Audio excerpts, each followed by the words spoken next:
Hey everybody, it's me, Scott, with HPR Product Review, and today we are looking at the USB-C to USB-C cable. It's 10 feet long, as you can see, and this will connect to pretty much anything that needs a USB-C to USB-C connection.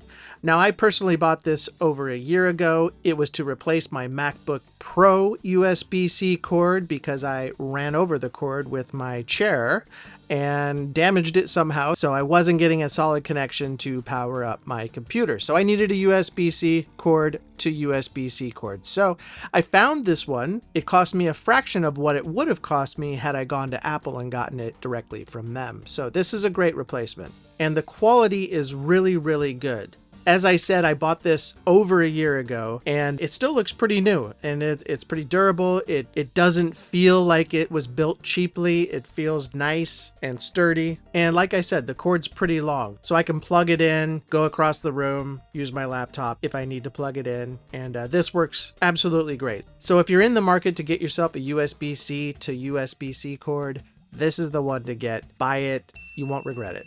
And that's it. We'll see you on the next one.